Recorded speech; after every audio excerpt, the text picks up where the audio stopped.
Esse é o nome da nossa série, gente.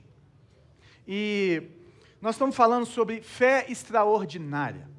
O que seria, então, uma fé extraordinária? Semana passada nós falamos um pouquinho sobre esse conceito de fé, ou sobre essa realidade de fé. E falamos que, na prática, fé é confiar em Jesus. Na prática, fé é você acreditar que Jesus é quem Ele falou que era, que Ele está vivo e que Ele cuida de você. Isso é fé. E por isso nós obedecemos. Fé não é um pensamento positivo, não. Fé é confiar que Jesus cuida de nós e que Ele quer um relacionamento com a gente. Ele não quer que você seja perfeito para que Ele faça as coisas por você. Ele já fez tudo por você. Ele já te deu a salvação. E aí Ele quer que a partir da vida dEle em você, através de um relacionamento com um Deus vivo, você possa viver pela fé, andar pela fé. Tanto é que a Bíblia nos ensina que sem fé é impossível agradar a Deus. Então nós temos que andar nesse caminho. Toda a Bíblia, e falamos isso na semana passada, fica claro que Deus quer restabelecer o seu relacionamento com o ser humano, ao ponto de mandar o seu filho morrer na cruz, para que isso seja feito. E terminamos falando que, para desenvolvermos essa fé extraordinária, essa fé que acho que todos nós queremos ter, nós vimos que existem alguns ingredientes essenciais que nós acreditamos aqui na Luzeiro. Pode ter mais, pode ter menos, cada um pode ter a sua lista. Mas a partir de hoje nós vamos falar um pouquinho desses 5 ingredientes que, quando misturados, essas 5 essências que nós começamos a viver, que quando misturadas, elas resultam numa confiança duradoura em Deus. Então nós falamos do que nós chamamos os 5 catalisadores da fé. Ensino bíblico prático, que é o que nós vamos falar hoje. Disciplinas espirituais e individuais, que vamos falar na próxima semana, que é o seu tempo com Deus, o seu devocional com Deus, o seu jejum com Deus, o seu tempo de relacionamento com Deus. Ministério pessoal, que quando você começa a servir as pessoas, você vê que você não consegue servir as pessoas da forma como você gostaria, ou com a bênção que você gostaria de dar para aquelas pessoas, que você precisa de Deus. E quanto mais nós servimos, mais nós começamos a crescer a nossa fé, porque nós precisamos de Deus nos abençoando no nosso ministério, no nosso serviço. Relacionamentos providenciais são aquelas pessoas que Deus coloca na nossa vida e que trazem bênção para a nossa vida. Eu creio que talvez você tenha alguém na sua vida que um dia se aproximou de você, que um dia caminhou com você e transformou a sua vida e te levou para mais perto de Jesus. E circunstâncias transformadoras, circunstâncias ruins que às vezes acontecem, que nos abrem os olhos para a fé, ou circunstâncias boas também que mostram que Deus existe. Então hoje, o que nós vamos falar um pouquinho é sobre esse ensino bíblico prático. A ideia aqui é que quando nós lemos a Bíblia, quando nós aprendemos a Bíblia, nós precisamos não só de ter isso nas nossas mentes, mas nós precisamos colocar isso em prática. Nós precisamos de alguém que nos ensine a transformar ensinamento em vida. E aí, muitas pessoas nos contam, às vezes, de quando alguém levou ela para uma célula, quando alguém levou ela para um pequeno grupo, quando alguém levou ela na igreja, ou quando alguém levou ela numa reunião de oração, num acampamento, num retiro, como nós estamos fazendo, e aquilo mudou a sua vida.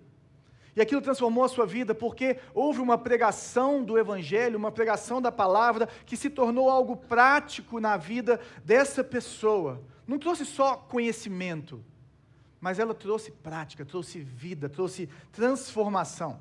E eu já tive vários momentos desses na minha vida, e Deus continua fazendo isso ontem, essa semana, esse ano. Mas eu lembro de estar estudando sobre casamento, e eu vou fazer 20 anos de casado daqui a 2 meses. Graças a Deus por isso. Quando eu casei com a Bela, meu avô, que não pôde estar aqui no casamento, ele perguntou assim: você casou com uma de menor? Porque a Bela ainda tem essa carinha de 20 anos dela, mas ela tinha 20 anos, então ele achou que ela tinha 16. Aí eu falei: não, vô, não é de menor, não, vô. E casamento é desafiador. Casamento como diz o Timothy Keller, é sangue, suor e lágrimas, vitórias incríveis e derrotas complicadas. E é só o Senhor mesmo para nos manter caminhando 20 anos. E eu lembro, estudando o livro do Timothy Keller, e te indico ele para ler, o melhor que eu já li sobre casamento, o propósito do casamento, não é isso? O significado do casamento, isso. E ali, ele tem uma parte que ele fala sobre amor. E ele fala que amor é servir. E muitas vezes que eu estava bravo com a Bela, não por causa dela, mas por minha causa, eu fazia as coisas, ou deixava de fazer as coisas, deixava de servi-la. ficava com raiva e falava, quer saber de uma coisa? Eu vou largar essa mulher para lá e vou fazer minhas coisas, não vou fazer tal coisa que eu poderia estar fazendo, ou que eu sempre faço para agradar ela, para servir ela. E ali o Keller fala, e me ensinou, né, e falou muito ao meu coração, que nós servimos o nosso cônjuge porque nós temos uma aliança com ele. E que o amor é uma escolha. E que não é porque eu estou bem, ou porque eu estou mal, porque eu estou feliz, ou porque eu estou triste, porque eu estou bravo, que eu vou deixar de servir ela com todo o amor. E aquilo transformou a minha forma de ser marido da Bela. Me transformou a minha forma de lidar com o meu casamento, de lidar com as nossas dificuldades. Então alguém, o Timothy Keller, escreveu um livro, e nesse livro eu tive um ensinamento prático do que é ser um homem. De como é ser marido, de mais alguma coisa que entrou na minha vida. E eu não sei se isso já aconteceu com você. Às vezes você aprendeu que deveria perdoar naquele momento em que você estava morrendo de raiva e queria, na verdade, que viesse fogo do céu. Não sei se você, às vezes, decidiu ser generoso, porque você entendeu que a palavra mostra que cristãos são generosos, e você deu um passo de fé, muitas vezes até com medo, mas deu um passo de fé e obedeceu, e começou a ser generoso com o seu dinheiro. A ideia, o que Jesus nos ensina, o que a palavra nos ensina, o que Deus quer me ensinar, o que Deus quer te ensinar, é que quando nós exercemos a nossa fé, quando nós praticamos a nossa fé, quando nós confiamos no Senhor, vai existir um momento, um kairos, que é o tempo de Deus, em que a nossa fé vai encontrar com a fidelidade de Deus, e a nossa fé vai ser fortalecida. Vai existir um momento em que nós vamos praticando o que a Bíblia ensina, nós vamos caminhando naquilo que Deus fala, mesmo com medo, mesmo às vezes sem saber o que vai acontecer, se vai dar certo, se vai dar errado. E Deus nos chama para esse lugar, porque Jesus, se você olhar nos evangelhos, Jesus está o tempo inteiro chamando os discípulos para fazerem coisas que eles não conseguiriam fazer, e muitas vezes que eles não queriam fazer. O que Jesus estava querendo fazer naquele rápido curso de como é andar com Jesus em 1 ano e meio, 2 anos, 3 anos, era de mostrar para eles o que é viver pela fé, o que é crescer em fé, o que é botar a sua confiança em Jesus. Mas o problema, gente, é que muitas vezes nós sabemos, mas nós não fazemos. Nós conhecemos, mas nós não botamos em prática. E hoje, então, nós vamos voltar novamente para o Sermão do Monte. Por que o Sermão do Monte? O Sermão do Monte é o sermão mais estudado da história. É um sermão que, se você pegar o Dr. Martin Lloyd-Jones, ele escreveu um livro dessa largura sobre ele, que é a base de quase tudo que se comenta sobre esse Sermão do Monte. Dr. Martin Lloyd-Jones ficou anos na sua igreja pregando, versículo a versículo, o Sermão do Monte, porque ele é um ensinamento de Jesus, não sobre a salvação, mas sobre como viver a salvação, como viver uma fé na prática, como ser um cristão de verdade, como ser parecido com Jesus de verdade, como ter uma fé extraordinária. Não é para ganhar o favor de Deus, mas é para viver o favor de Deus, para viver aquilo que Deus tem para mim e para você. Esse sermão é lindo. Se você nunca estudou, nunca leu, eu te encorajo a ler. Está ali em Mateus principalmente, tem Lucas, mas em Mateus capítulo 5, 6 e 7. E tem todos os tipos de ensinamento que você pode precisar para a sua vida. Mas Jesus, ele termina esse sermão ali no capítulo 7 de uma forma extremamente prática. E tem a ver com essa história do ensino bíblico prático. Eu queria que a gente lesse Mateus 7, de 24 a 27. Quem ouve, Jesus falando, quem ouve as minhas palavras e as pratica, é tão sábio como a pessoa que constrói a sua casa sobre uma rocha firme. Quando vierem as chuvas e as inundações e os ventos castigarem a casa, ela não cairá, pois foi construída sobre rocha firme. Mas quem ouve o meu ensino e não pratica é tolo, como a pessoa que constrói a sua casa sobre a areia. Quando vierem as chuvas e as inundações e os ventos castigarem a casa, ela cairá com grande estrondo. Senhor, essa é a sua palavra. É ela que nós precisamos. É o seu Espírito, é a sua pessoa. Capacita-nos. Usa-me nessa manhã, Senhor. Que eu não seja uma distração para aquilo que o Senhor quer fazer no coração de cada um que está aqui, que ouve essa mensagem. Em nome de Jesus. Amém. Então, a história que Jesus está contando, Jesus está falando assim, gente, se é meus adendos, tá? O que eu falo. Se você não prestou atenção, se você teve que beber água no meio do sermão, se você dormiu, eu quero te falar que no final da história, você precisa praticar. Se eu precisar de resumir isso aqui para você, meus queridos que estão ouvindo esse sermão, aquele que ouve e pratica, é como alguém que constrói sobre a rocha. Aquele que ouve e não pratica, é como alguém que construiu a sua casa sobre a areia e vai ter problemas. Então ele fala do sábio e do tolo, e o sábio e o tolo, se você já leu Provérbios, é constante essa comparação do sábio com o tolo, o que o sábio faz e o que o tolo faz. E tudo começa com ouvir. Quem ouve as minhas palavras. Então não tem como nós praticarmos algo que nós não conhecemos.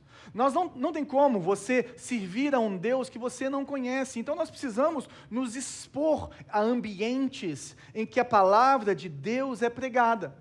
Mas não só pregada, ela precisa ser pregada e ela precisa ser praticada. A palavra de Deus precisa ser pregada de uma forma com que você consiga pegar aquele ensinamento e colocar na sua vida naquele dia, naquela semana, de uma forma que você possa viver aquilo.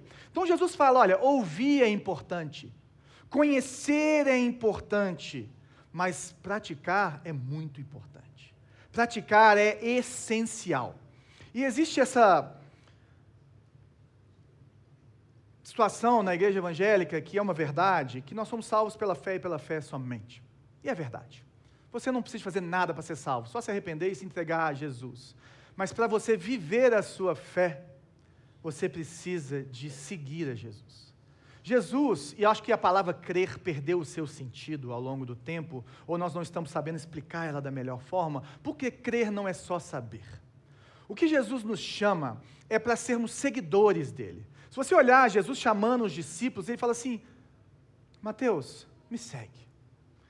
Pedro, me segue. E vai falando para cada um, eu preciso que você me siga, eu preciso que você ande comigo. Nós somos chamados para sermos seguidores de Jesus e não só ouvintes da palavra. Então talvez você nem vá à igreja, mas tem muita gente que vai na igreja e é só um ouvinte da palavra. E crer é mais do que saber. Crer é andar, crer é caminhar. Nós somos chamados para ser, então, seguidores. Eu gostaria que você já começasse fazendo uma avaliação pessoal, que se você é cristão, quanto da sua fé, ou quanto do que você sabe, você pratica? O que está faltando nesse molho? E é interessante porque Jesus não fala que tem 3 tipos de pessoa na fé. Ele fala que tem 2. Não são 3, não são 4, não são 5. São 2, o sábio e o tolo. E eles têm coisas em comum, porque superficialmente o sábio e o tolo são iguais. Superficialmente os dois têm a casa. Talvez a casa do tolo seja até mais bonita do que a casa do sábio. Talvez a casa do tolo seja até mais funcional do que a casa do sábio. E os dois constroem a casa. Por fora, tudo parece igual. É aquela pessoa que você vê na igreja e fala assim, uau, que fé maravilhosa. Ele levanta a mão, ele contribui financeiramente, ele serve, abre a porta para o povo, ali está na recepção, né? E tal. Ela também é assim, e traz os meninos, e cria na palavra. Nossa, não tem diferença entre esses 2 casais, essas 2 famílias, essas 2 pessoas? Onde que está a diferença?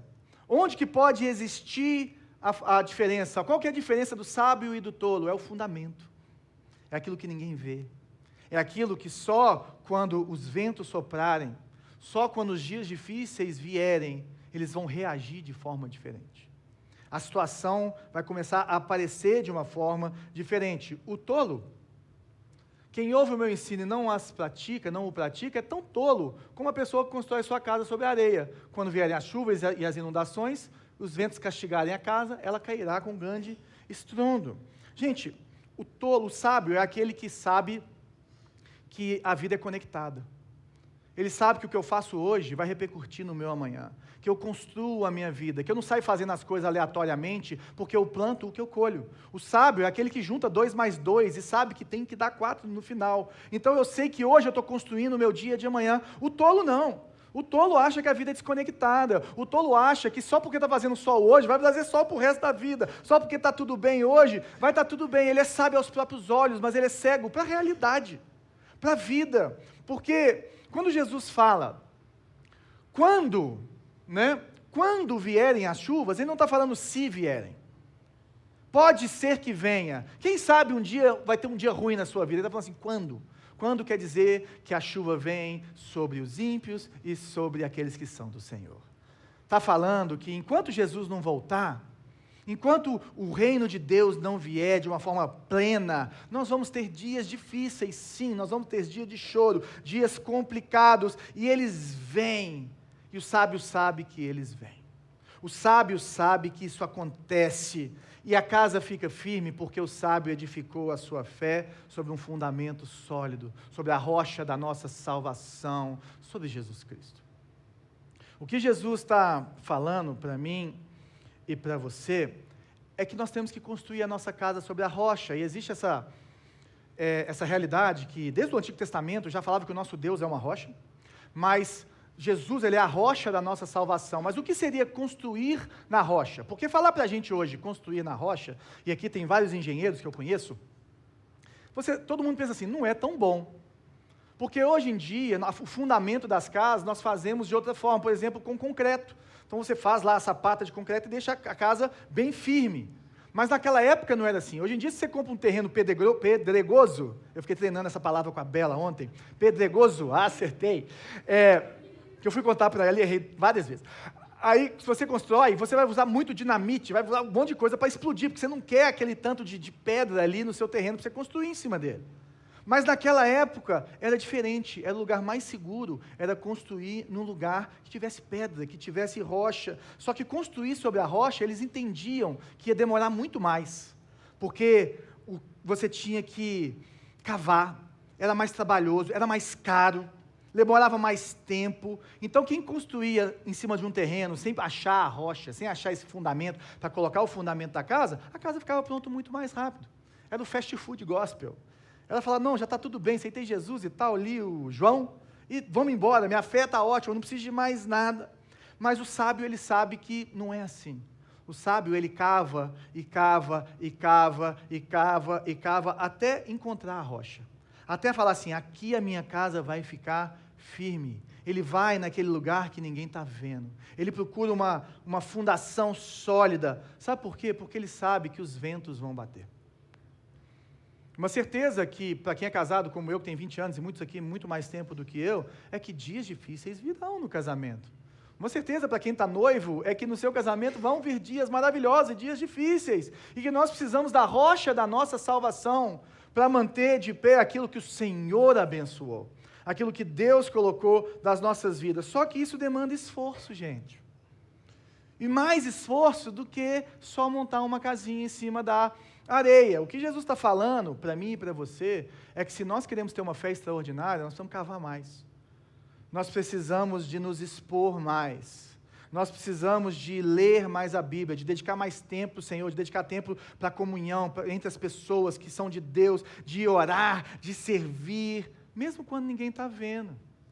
Às vezes você chega aqui e vê nossos amarelinhos que estão ali no fundo, maravilhosos, servindo vocês com esse sorriso, e falando assim, isso é muito simples, é só dar um sorriso. Gente, isso custa para eles muitas coisas, isso edifica a vida deles demais.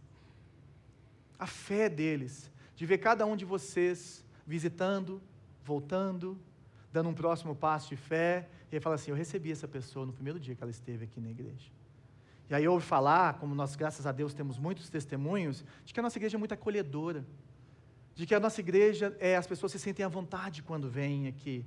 É graças a pessoas como Gleison, como Arthur e como a Bela que estão ali na porta, nos recebendo hoje. Que isso acontece. Então a fé deles está sendo edificada, porque quando ninguém está vendo, eles estão servindo. Mas Deus está vendo. Todos nós, gente, vamos passar por desafios.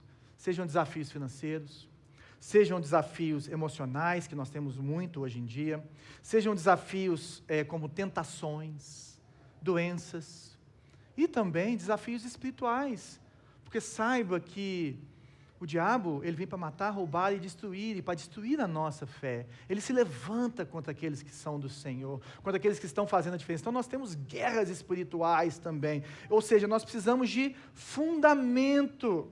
E como você vai viver os dias de luta é determinado pelo fundamento da sua fé. Como você vai viver os dias difíceis é determinado por aquilo que você faz com Jesus. Pessoa sábia é aquela pessoa que pegou aquelas disciplinas que nós vamos falar na semana que vem e transformou aquilo num estilo de vida.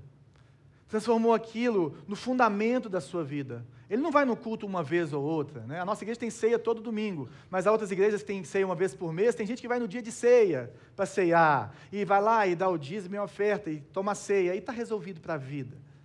Esquece de ter um relacionamento contínuo com Jesus. Não é uma vez, não é de vez em quando, é um relacionamento com Jesus, todos os dias da sua vida. Qual que é o ponto de Jesus aqui, gente?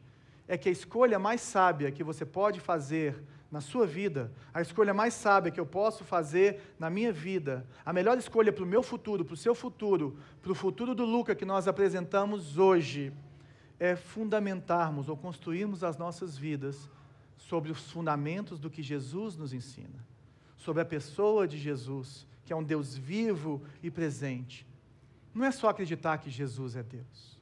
Não é só acreditar que Jesus pode fazer, é viver o que Jesus tem para mim e para você. E a pergunta que eu te faço, o desafio que eu te faço é: você confia em Jesus de verdade? Ao ponto de dar um passo de fé naquilo que às vezes para você é loucura, mas porque está muito claro para você que Jesus está te pedindo isso?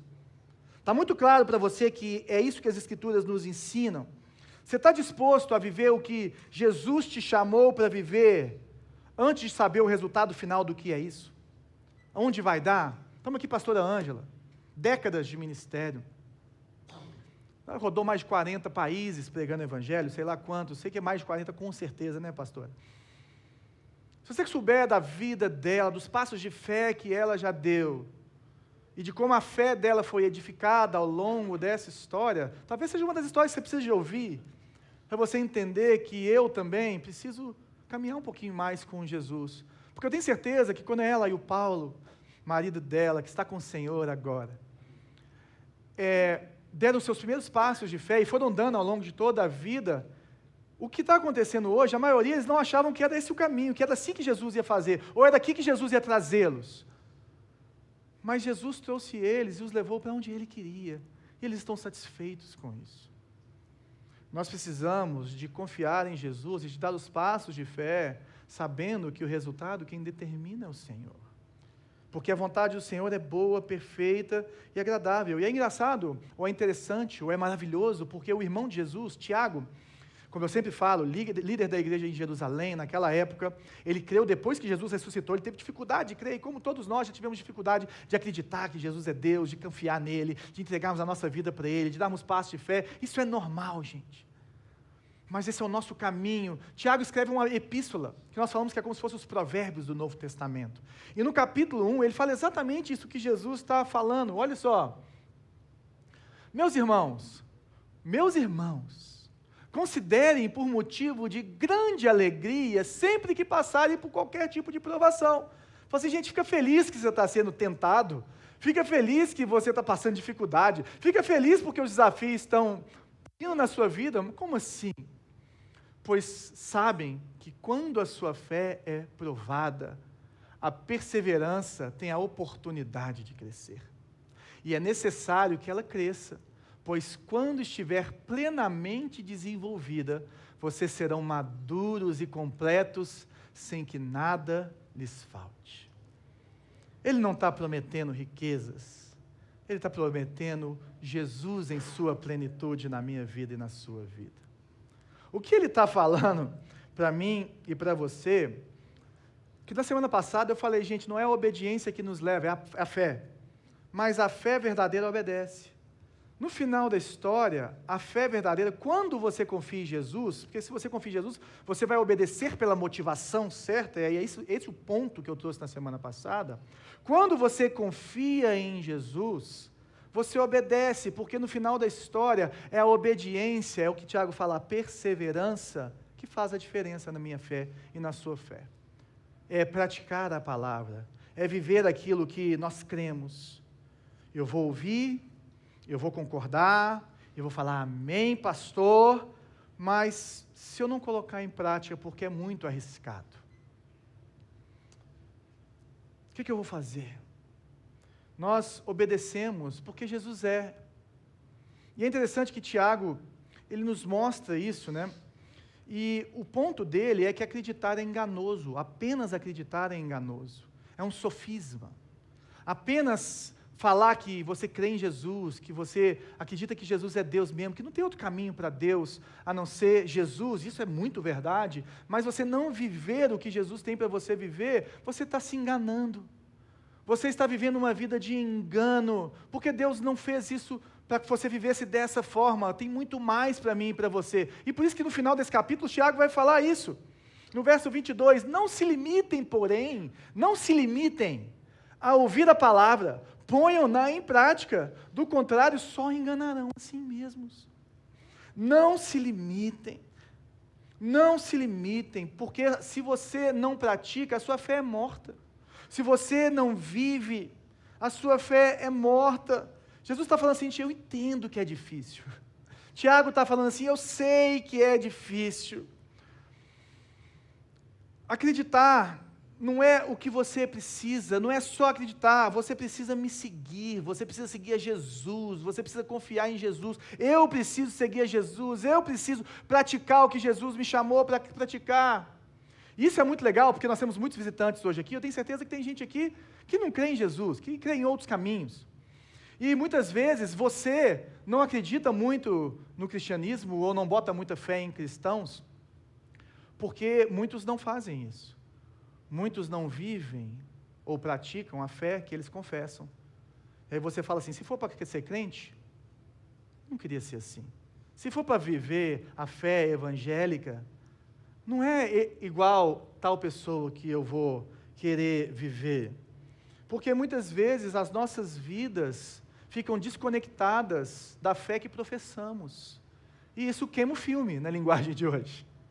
E muitas vezes as pessoas, talvez você esteja dentro dessas pessoas, olham para isso e falam assim, não é esse o Deus que eu creio ou que eu vejo em Jesus. Não é para essa fé que eu vou me inscrever. Mas eu queria te falar que eu também não me inscrevo nessa fé. Eu também não assino embaixo desse tipo de comportamento. Pelo contrário, nós queremos a fé de Jesus, a fé dos apóstolos, nós queremos a fé dessas pessoas que vivem isso. E Tiago continua puxando a gente, porque ele fala assim, gente, a verdadeira fé exige obediência, não é só ouvir, é praticar. E aí ele dá um exemplo, porque a gente às vezes não entende as coisas.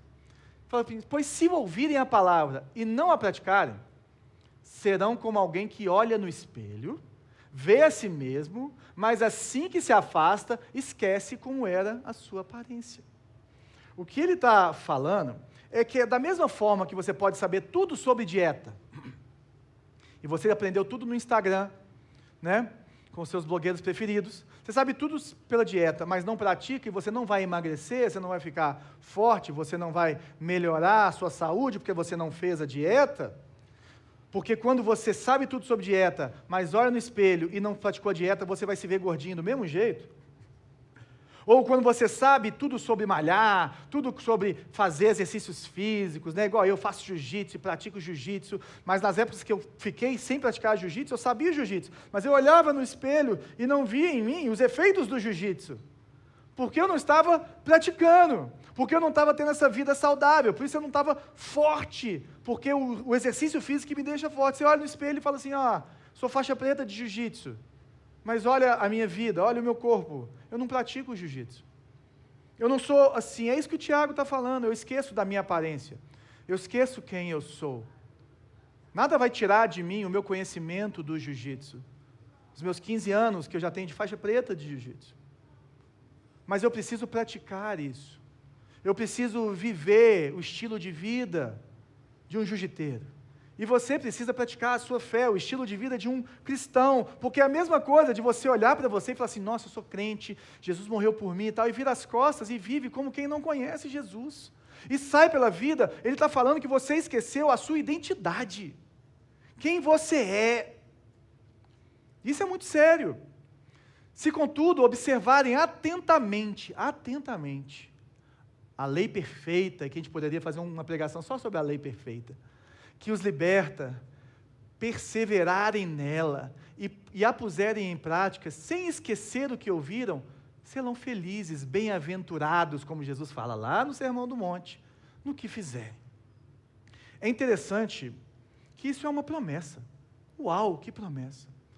Se você olha para a palavra e se identifica com a palavra, e você começa a viver a palavra, independente do que vai acontecer, vai existir uma alegria que vem do alto para você. Em meio ao sofrimento, em meio às dificuldades, em meio a tudo. Mas isso é praticando o quê? A lei perfeita que liberta. Tem que olhar para ela atentamente. Não dá para a gente falar muito sobre isso hoje, mas o que eu queria deixar para você é que se a sua versão de cristianismo não te deixa livre, não te traz liberdade, não te traz gozo e alegria, você está com a versão errada do cristianismo. E você precisa voltar para reinterpretar o que é o verdadeiro cristianismo. Não sei se você sabe, mas o apóstolo Paulo, que escreveu 2/3, mais ou menos, do Novo Testamento, ele era um judeu dos judeus, era o extremo conhecedor da lei. E quando ele se converte, ele tira um tempo, ele precisa de um tempo, a gente não sabe direito qual que é esse tempo, tem várias teorias sobre isso, mas são anos, em que ele fica revendo toda a lei, tudo aquilo que ele conhecia, a partir de quem Jesus é.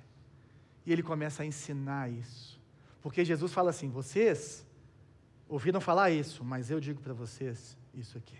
É assim que se vive a lei. É assim que se vive para Deus. E isso que faz com que você seja uma pessoa que vive a fé, que tem uma fé extraordinária e que inspira outras pessoas a darem um passo de fé. Semana passada falamos do exemplo do meu sogro, que está aqui hoje, como ele lidou com o câncer. Do exemplo da Rosalia Polbai, para quem veio de manhã, de noite eu não dei esse exemplo. Hoje eu falei um pouco da vida da pastora Ângela. Se tiver tempinho, também no final eu quero falar de um outro missionário que marcou muito a minha vida. Mas o que eu queria te falar é que apenas frequentar a igreja não vai mudar a sua vida. Por mais que frequentar a igreja seja essencial para a sua vida. Apenas vir nesse culto, apenas ouvir essa palavra, não vai mudar a sua vida se você não colocar em prática. A sua espiritualidade, ela não é medida pela sua frequência no culto, mas a sua frequência no culto afeta a sua espiritualidade. Você está me entendendo? Você pode vir todo domingo e não praticar. Isso é uma fé morta.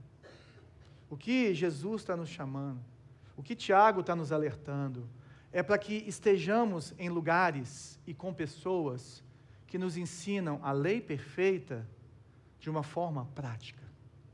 Pessoas que conseguem nos ensinar a viver a fé cristã com liberdade e com alegria, confiando em Jesus.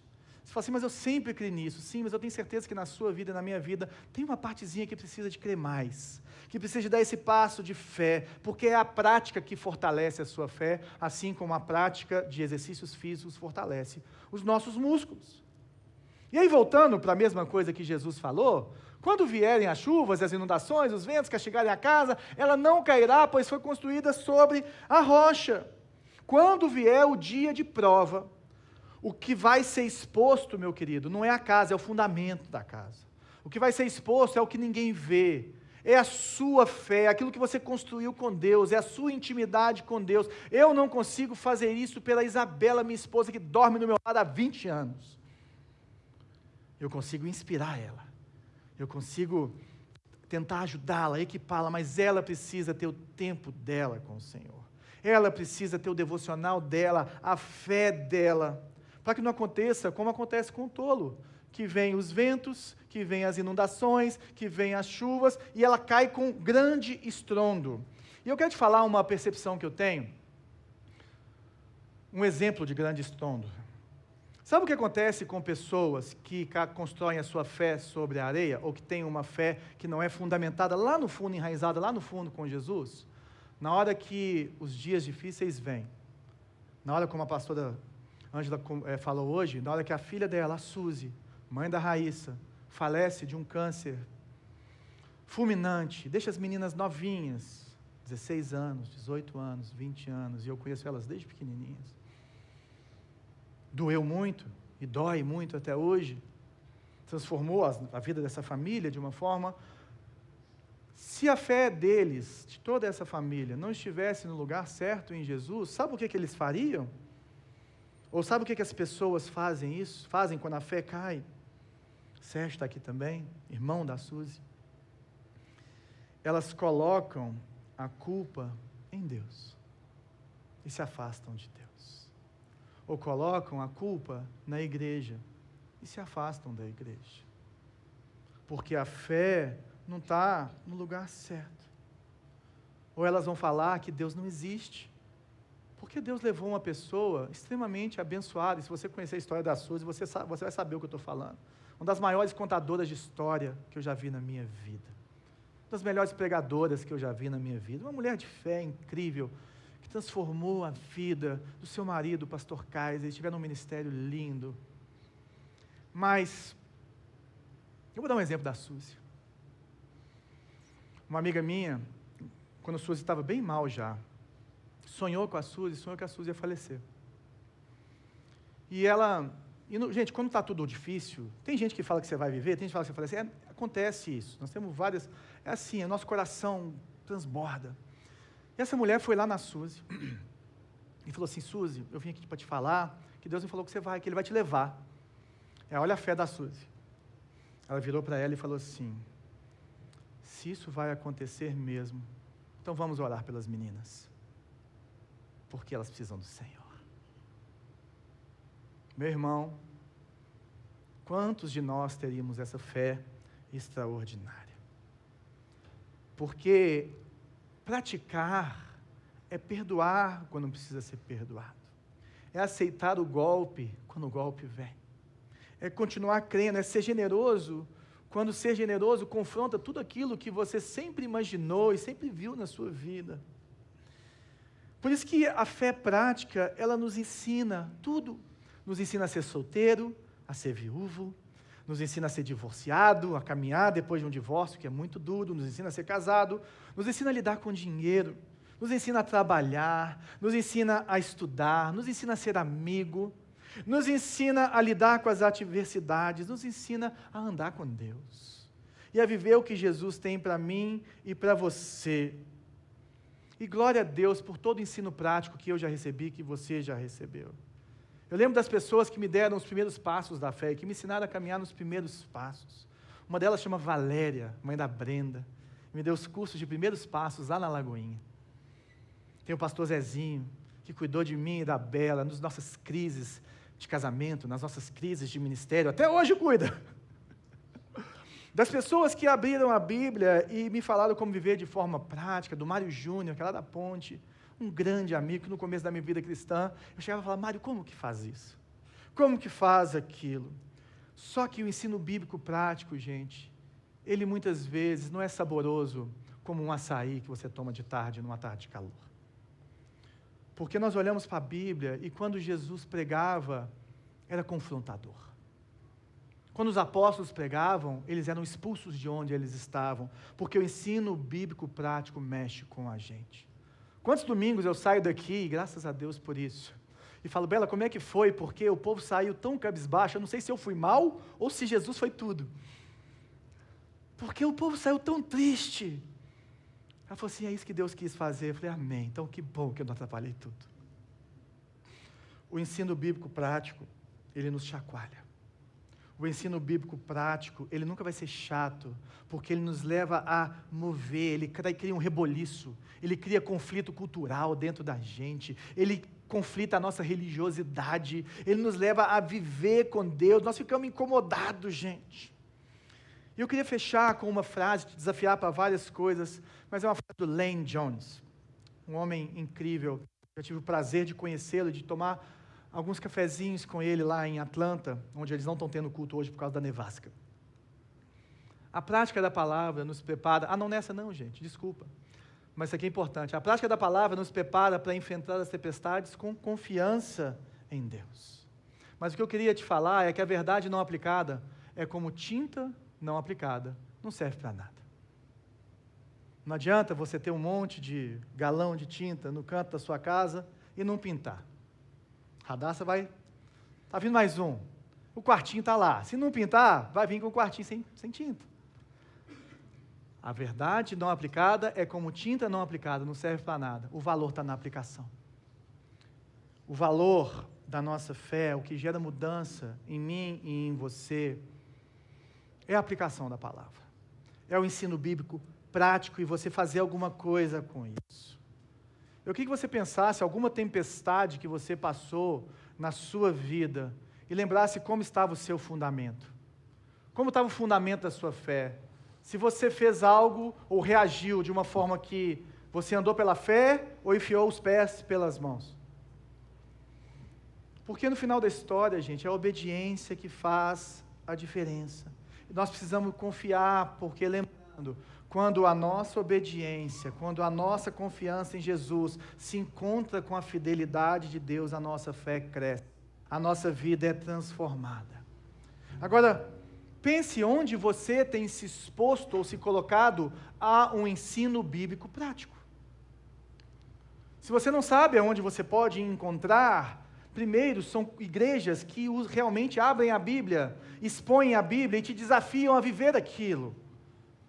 Igrejas que pregam a palavra, e não só o bem-estar, mas que também pregam a palavra de forma prática, de forma transformadora. Se exponha a igrejas, a cultos em que a palavra de Deus é aberta e pregada de forma que te desafie, que te confronte a viver mais de Jesus na sua vida, porque Deus tem mais para mim e para você. Nós temos pequenos grupos aqui na Luzeiro, e os pequenos grupos são para isso, para abrirmos a palavra e dividirmos a nossa vida e crescermos praticamente em Deus. E por isso que os nossos pequenos grupos são fechados, para que nós possamos durante uma jornada de um ano e meio, possamos juntos nos conhecermos melhor, abrirmos a nossa intimidade e vivermos aquilo que Jesus tem para nós vivermos na nossa fé. Ou você precisa também de amizades cristãs. Você precisa também de uma, duas pessoas, que o que nós chamamos aqui na igreja, que estejam na sua cozinha, que saibam do seu coração, que você fala que está com medo, que você fala que não sabe o que fazer, que você expõe o seu pecado, as suas dificuldades, e a pessoa te ouve. Mas essas pessoas, eu falo no meu lugar de pastor, porque os pastores caem, porque eles perdem essas pessoas. Tem que ser pessoas que você não quer impressionar e que não estão impressionadas com você. Tem que ser pessoas que não querem te elevar e que são os seus fãs, mas que você também não é fã. São pessoas que se olham na igualdade e que vão falar ao seu coração. Esses dias uma pessoa me falou, porque uma porta se abriu e a pessoa poderia ficar bem famosa no meio evangélico e tal, ou começar uma caminhada para isso. Falou assim: o que eu faço, João? Eu falei assim: continue na igreja e as amizades que vão te tratar da mesma forma que você é hoje, que vão olhar no seu olho e te confrontar, e confrontar o seu pecado, e também enxergar o seu dom e falar assim: vai, faz, viva aquilo que Deus tem para você. Meu querido, se envolva com pessoas que abrem a Bíblia e colocam em prática. A minha oração é para que os seus melhores amigos, eu não estou falando para você descartar os amigos, eu tenho amigos antigos que eu amo demais da conta, mas o conselho para a minha vida vem daqueles que abrem a Bíblia e vivem o que Jesus tem para eles viverem. Se você não tem essas pessoas na sua vida, eu te encorajo a buscá-las. Se você é orgulhoso e não abre a sua vida para ninguém, eu te encorajo a abrir a sua vida para alguém que não é sua fã, e nem que você é fã, mas é alguém que te ama, que vai te ensinar a saber o que você vai fazer com o que você crê. Se você está aqui nessa manhã e você nunca entregou a sua vida para Jesus, e a primeira coisa que uma fé extraordinária faz, ou o começo de toda fé extraordinária, é aceitar esse convite de Jesus que Ele está te fazendo hoje: vem me seguir. Ele não está te chamando para um império religioso. Ele não está te chamando para algo que vai te aprisionar. Ele vai estar te chamando para a maior libertação que você pode ter na sua vida. Ah, João, então como que eu faço isso? Você apenas reconhece que sem Jesus você não é nada. Você apenas reconhece que você é pecador como eu sou pecador. E nós precisamos da glória de Cristo em nossa vida. E eu tenho certeza que Jesus vai transformar a sua vida como Ele tem transformado a minha. Ou talvez você veio aqui e você está desacreditado da igreja. Você está desacreditado da instituição por todos os problemas e bagunças que as instituições têm. E é exatamente isso. Igreja é lugar de gente complicada. Todos nós temos as nossas situações, mas a igreja do Senhor tem muita gente fiel e que está vivendo o Evangelho de forma plena em meio às suas dificuldades. Confie em Jesus. Não procure uma igreja perfeita, porque se a igreja perfeita existisse, na hora que você colocasse seu pezinho lá, ela deixaria de ser perfeita, porque você sabe do que eu estou falando. Procure uma igreja bíblica. E não confie nos homens, mas confie no poder do Espírito Santo nos homens. Confie no poder da comunhão. Confie no poder de Deus agindo no meio do seu povo, porque Deus é fiel. Deus é fiel. Eu estava conversando com um amigo essa semana lá no jiu-jitsu. E aí um amigo meu, um outro que nem cristão falou assim: Joãozinho, o nosso pecado, em algum momento ele é exposto. Ele falou assim: o meu pecado foi exposto há pouco tempo atrás. Eu falei assim: é assim desde o começo, meu querido. Na hora que Adão e Eva pecaram, eles tentaram construir roupas, vestes com folhas para tampar a nudez, o pecado deles de Deus. Essas são as nossas obras. Às vezes a gente fica aqui com cara de crente, olhando para vocês, eu não sei quem é crente e quem não é. É igual a casa, mas Deus sabe. Aí Deus chegou lá e falou assim: você está escondendo, Adão. E aí Deus falou assim: eu vou trocar a sua roupa, porque não é pela sua obra, não é pela sua força, é pela minha obra e a minha força. E ali acontece a primeira morte relatada na Bíblia, porque Deus vai lá e cobre Adão e Eva com peles de animal. E ali em Gênesis capítulo 3, Deus prega o Evangelho para Adão e Eva. É a primeira vez que o proto-evangelho, ou o Evangelho, é pregado em toda a Bíblia. Quando Deus fala para mim e para você: eu que vou cobrir a sua nudez, eu que vou cobrir os seus pecados. É a mesma coisa com Abraão. Deus chama Abraão para sair da sua terra, da sua parentela, e andar pela fé, e caminhar pela fé.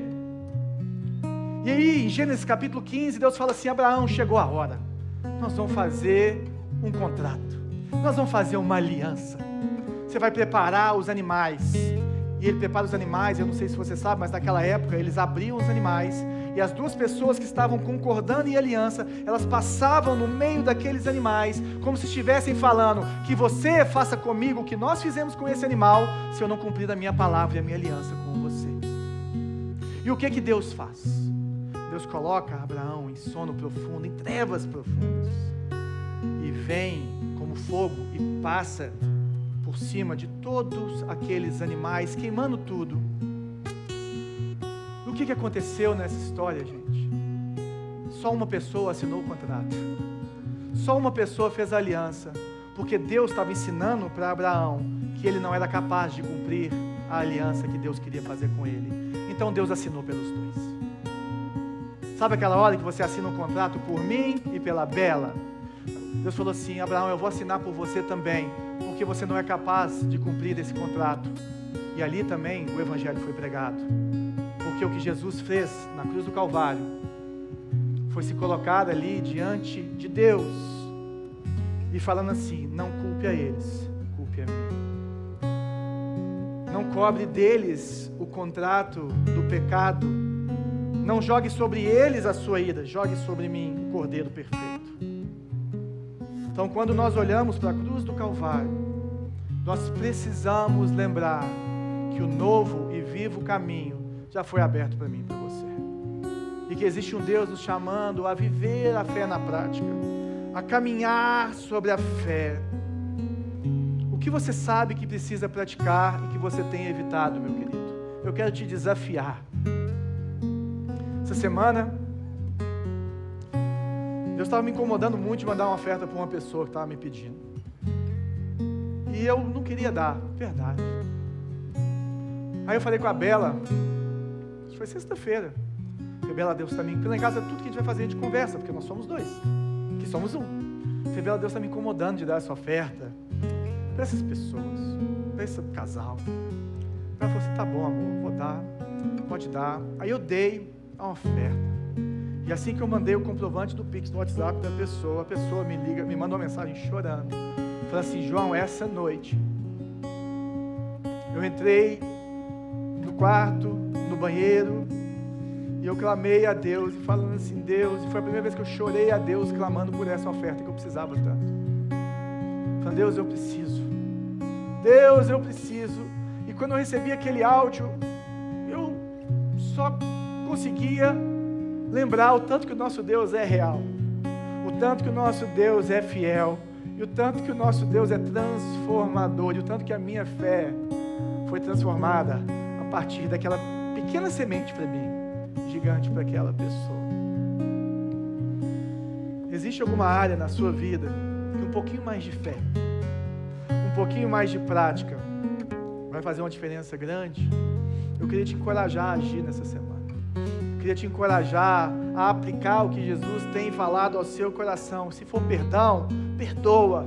Se for contribuir financeiramente, contribua com coragem, com alegria. Se for terminar um relacionamento, ajustar um relacionamento, sei lá o que Deus está te pedindo, mas são pequenos passos que constroem uma fé extraordinária.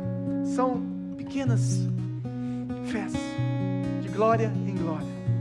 Imagina, gente, uma igreja em que todo mundo confia em Jesus. Como que seria andar com esse povo? Como que seriam as famílias dessa igreja? Como que os de fora seriam recebidos? Como que os visitantes seriam recebidos? Qual que seria a diferença? Qual que seria o impacto no trabalho dessas pessoas? Qual que seria o impacto na cidade, na comunidade dessas pessoas? Qual que seria o impacto na sua família, se você estivesse numa igreja onde as pessoas vivem dessa forma? Se você morasse no prédio onde algumas pessoas vivem dessa forma, qual que seria o impacto na vida dos seus filhos, se eles conhecessem líderes que têm uma fé extraordinária e que os ensinam a viver para Jesus e para Jesus somente? É isso que Jesus está me chamando, e é isso que Jesus está te chamando. Se envolva no pequeno grupo. Esteja em lugares onde a Bíblia é pregada de forma prática e compartilhe como Deus tem transformado a sua vida, porque mais pessoas precisam saber o que Deus está fazendo dentro de você. Compartilhe isso. Vou falar brevemente a última história para a gente orar e ceiar. Tem um missionário jocumeiro da Jocum que chama José Dilson. Quando eu fui para Guiné-Bissau fazer evangelismo em 2013, janeiro de 2013, José Dilson era um missionário no Senegal. E o José Dilson tinha um trabalho com crianças, e ele pegava essas crianças, colocava no orfanato dele, e ensinava essas crianças a viver para Jesus, a fazer isso tudo. E o governo lá é um governo que é contra os cristãos, e o governo persegue ele e coloca ele na prisão, falando que ele estava fazendo trabalho escravo das crianças, mas aquilo era perseguição religiosa. E foi naquele momento que nós estávamos lá, e o tio Pedro, que estava aqui na semana passada, que eu falei da Bolívia e tudo mais, o tio Pedro pega o carro com o Yohanan, filho dele, e vai para o Senegal, para encontrar com José Dilson. E Deus cria aquele momento em que José Dilson é levado para falar com o juiz, no dia que o tio Pedro vai visitar o José Dilson. E ele fica horas esperando aquele juiz, e ele fica conversando com o tio de cá da grade e ele de lá da grade. E o tio está assim, como é que você está, José? Como é que estão as coisas? E ele falando assim, tio Pedro, Deus está agindo na prisão, tio Pedro. Tio Pedro, eu tenho os DVDs de Jesus em francês, e eu passo para os presos, e eles estão se convertendo, tio Pedro. Tio Pedro, eu conversei com a diretoria do presídio, e tem muito espaço lá, está muito apertado o presídio. Imagina o presídio ser legal, gente. E eu falei com eles que eu arrumo tudo, vou comprar tudo, e nós presos vamos construir mais lugares, mais cadeia, para a gente ficar preso. Aí o tio Pedro falou assim com a gente, quando ele estava compartilhando isso. No meio daquela conversa, eu comecei a pensar quem estava preso e quem estava solto. No meio daquela conversa, aquele homem que estava sendo perseguido religiosamente, um homem que tinha muitos problemas de doença, que precisava da mulher dele levar a comida dele todos os dias para ele comer, porque senão ele ia passar mal, ele ia morrer. Aquele homem estava vivendo para Jesus no presídio e falando assim, Deus está agindo. Essa é a fé extraordinária que eu quero ter. Então eu queria que a gente orasse para a gente ir embora para casa e começar a pintar o mundo com a fé em Jesus, a aplicar aquilo que Ele nos ensinou. Vamos orar? Jesus, obrigado. Obrigado, Jesus. obrigado pela tua fidelidade, pela tua vida. Nós depositamos a nossa confiança e a nossa fé somente em Ti. Oh, Jesus, no meio da tempestade, no meio das chuvas é muito difícil, é somente o Senhor mesmo para nos ensinar e nos dar forças para caminharmos pela fé. Mas esse é o nosso caminho, o novo e vivo caminho, o caminho estreito e não o caminho largo. Senhor, nos ensine, nos fortaleça a andar pela fé, a viver pela fé. Eu oro, Pai, para que cada um aqui possa dar um passo de fé ainda essa semana e que esse passo de fé se encontre com a fidelidade do Senhor, com a vida do Senhor. Faz em nós, faz em mim o Teu querer, que possamos viver aquilo que o Senhor nos ensinou, em nome de Jesus.